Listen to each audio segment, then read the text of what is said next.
자, 이 얘기하지 않을 수 없습니다. 아빠 세습, 파파 세습, 지역구 세습. 자, 의정부 갑으로 한번 가보죠.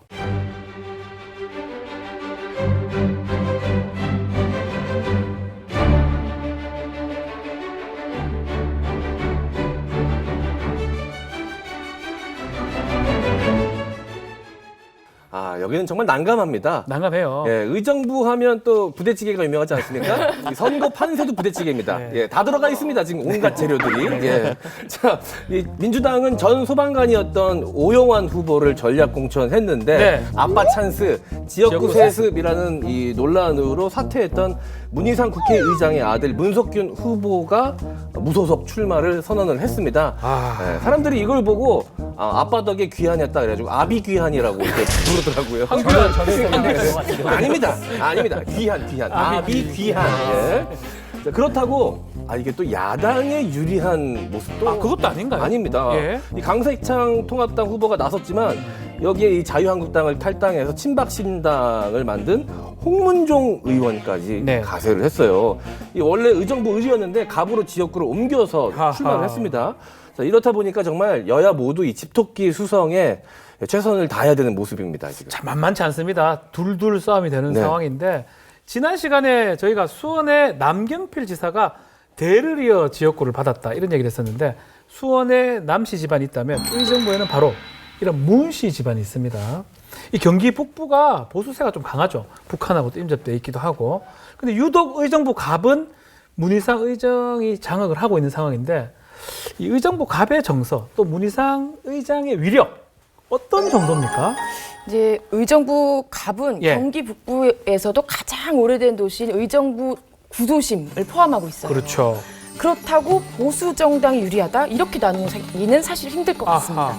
왜냐하면 민주당 문희상 의장이 14대부터 6선을 한 지역이 꾸준히 당선됐거든요. 네. 그래서 의정부라는 곳은 특히 지역에서 나고 자란 지역을 잘 아는 정치인을 선호했다 이렇게 정리를 해볼 수 있는데 문희상 의장이 실제로 중앙로 서점인 숙문당을 운영했었습니다. 사장이었어요. 서점 사장이요. 예, 이런 걸 뭐 보수 성향이라고 하면 그럴 수 있고요. 네.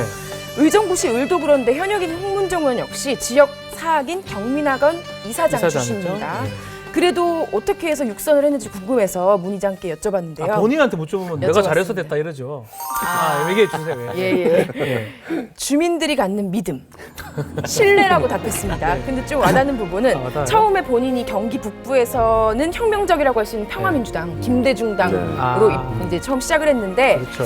주민들을 설득하려고 했지 말을 바꾸거나 당적을 바꾼 적이 한 번도 없다. 단 한 번도.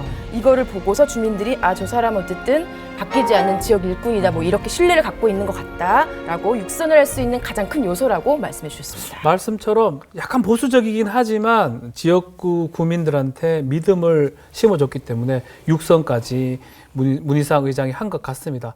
자, 근데 문희상 의장은 국회의장이기도 하고요. 당내에서는 뭐 중진입니다. 근데 당의 전략 공천 원칙을 깨고 누구도 아들이 출마를 합니다. 비난을 피할 수 없을 것 같아요. 정말 문희상 의장이 정치를 이런 식으로 하면 안 됩니다. 저는 정말 잘못된 거라고 생각하거든요. 왜냐하면 기본적으로 문석균 씨가 저는 아빠 찬스를 쓰지 않겠습니다라고 얘기하면서 네. 출판 기념회에서 근데 제목은 그 집 아들입니다. 이렇게 얘기했어요. 책 제목이 그 집 아들이에요. 나 아빠 찬스 쓰지 않겠습니다. 그러나 책 제목은 그 집 아들입니다. 나는 책 제목 정말 잘 쓴 것 같아요. 이렇게 본인 스스로 얘기했어요. 이게 뭡니까 도대체. 네. 그리고 박원순 시장님이 축사를 하면서 문석균 씨 응원합니다. 아버지가 누구예요? 그 아버지를 보면 알 수가 있죠.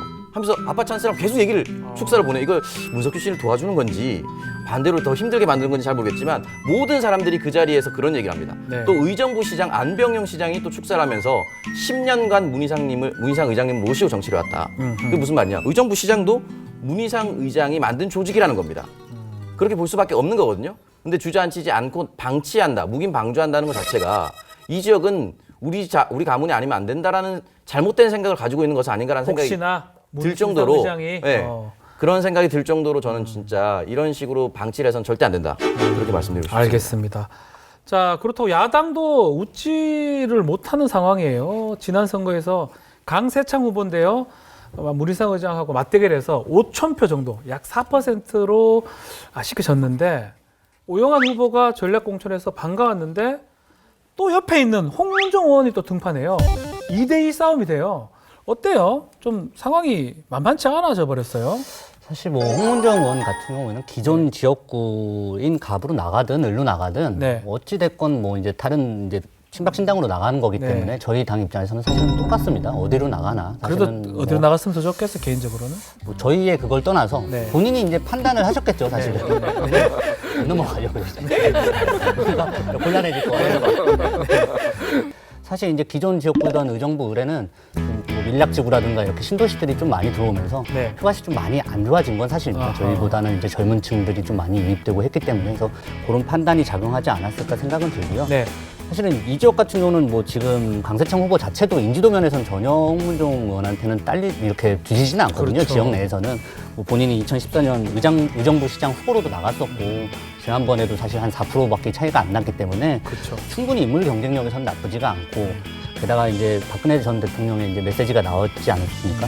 그 나온 상황에서 친박 신당이 갖고 있는 파괴력이라는 게 어느 정도 좀 한정이 돼 있을 것이고 사실 뭐 선거는 또 특히 수도권 선거는 바람인데 문정권 심판에 대한 바람이 불면 결국 마지막에는 표가 좀 결집될 것이다. 자, 문석균 후보가 당원들하고 함께 탈당을 다 해버렸습니다.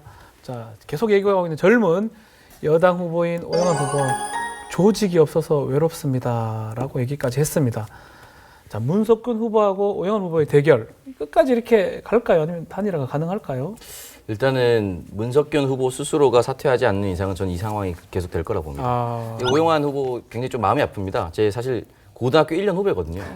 그래서 자꾸 이렇게 막 사실 그거 자꾸 아니에요. 담아쓰긴 고등학교 1년 후배라서 예. 통화를 자주 했었어요. 아. 지역구 선정이라든지 어떻게 선택을 할 것인가에 대해서부터 고민을 많이 나눴었는데 사실 어떻게 보면 가장 어려운 지역으로 갔습니다. 일단 사실 이렇게 해서 그 지역에서 훨씬 더 파괴력 있는 후보가 무소속으로 나오는 경우가 본정당 후보가 질 경우가 많거든요. 네. 근데 둘 다 떨어져도 사실은 본정당 후보가 더 정치적 생명력을 이어나가지 못하는 경우가 많습니다. 문석균 씨가 그 다음에 지역위원장이 될 가능성이 더 높아질 수도 있는 거거든요. 그래서 반드시 승리를 해야 되는데 다만 저는 2016년에 선거 결과를 봤을 때 조금 재밌는 결과가 나올 수도 있다. 왜냐? 경기도의 의원이었던 김경호 국민의당 후보가 네. 이 지역에서 19%를 득표합니다. 국민의당은 당시에 민주당 표를 더 많이 갉아먹었어요. 그렇겠죠 아마도. 예. 그렇다면은 기존의 문희상 의장에게 피로도를 느꼈던 의정부감 지역 주민들도 19% 정도는 있다. 또는 10% 넘게 정도는 있다라고 볼 수가 있거든요. 그 표가 민주당에게 넘어가고 오영환 후보에게 오영환 넘어간다면 간다면? 문석균 후보를 이길 수도 있는 그러한 상황이 연출될 것이고 만약에 그렇게 될 경우에 문석균 후보는 앞으로 정치하기가 더 힘들어질 것입니다. 아하. 여기는 사실 당을 떠나서 저는 좀 안타깝더라고요. 저도 이제 청년의 입장에서 예. 오영환 후보 같은 경우는 어쨌든 공을 들여서 영입을 한 거고 아. 저도 사실은 이제 그 조국 발언 때문에 오영환 후보를 비판하는 논평을 내기는 했지만 네. 그럼에도 불구하고 그렇게 어렵게 자리 잡고 있는 청년 후보에게 당에서 좀 도움을 주지는 못할 망정하는 게 사실은 당을 떠나서 저희 당도 마찬가지고 그런 부분은 좀 많이 응원을 하고 싶더라고요. 진짜 아쉬워요. 네, 저는 좀 그러니까 뭐 승리는 저희가 하겠지만 아, 예, 예. 공천 자체는 네. 좀 아쉽다. 응원한다고 논평 한번 내주세요. 자, 이 얘기도 해보죠. 저는 참 을에서 갑으로 가는 주영환 의원, 주호영 의원도 막 자이긴 하지만 홍문종 의원도 그렇고 자기 지역구 바로 옆에 갑에서 을에서 갑으로 가는데 옆 지역구로 가는 게 경쟁력이 있습니까? 완전 다른 것 아닙니까? 조호영 의원의 선택 같은 경우는 이제 TK 4선으로서 네. 사실은 김부겸이라는 상징적인 인물과 붙어보려는 어떤 정치적 판단에 의해서 저는 요거는 사실 좀 묘수라고 보고요. 묘수고. 홍문종 의원 같은 경우는 사실 좀 많이 명분은 약합니다. 악수예요? 왜냐하면 뭐 악수에 좀 해당하죠. 왜냐면은 어쨌든 지금 박근혜 전 대통령의 메시지까지 나온 상황이고 그리고 저희 당에서 사무총장까지 하셨던 분이 지금 보수 대통합이라는 이런 흐름과는 거스르게 지역구도 옮겨서 네. 출마하는 거에 대해서는 조금은 좀 안 악수라고 나왔으면 봅니다. 좋았겠죠, 그죠? 그러면 제일 좋죠, 사실. 그러니까 저는 뭐 이제 지금 같은 당은 아니지만. 네, 이제 아니시니까. 고창수 평론가 어떻게 네. 보십니까? 홍문종 의원의 아버지가 홍우준 전 의원이에요. 아. 이 지역구가 의정부 지역구, 단일 지역구였대. 예전에. 네, 단일 지역구일 때 의원이었어요. 그러니까 여기도 사실 어떻게 보면은 부자 정치인인 거예요. 그러니까 그 지역에서 홍 씨를 다 잘 알고 있습니다. 부자가 아버지 아들 정치. 네, 그래서 그렇기 때문에 사실 가불의 의미가 크게 없다. 그렇기 때문에 홍문종 의원 물론 명분은 떨어지지만 그렇다고 해서 득표력에서는 크게 밀리진 않을 것이다. 네. 그렇게 생각합니다. 4월 15일에 가장 큰 화두 이슈는 박근혜 대통령 구출입니다. 많은 고민을 했는데 아무리 생각해도 우리 모두가 이 시점에 하나가 되고 힘을 합쳐서 우리 위대한 장정에 우리 모두 동참해야 되지 않나.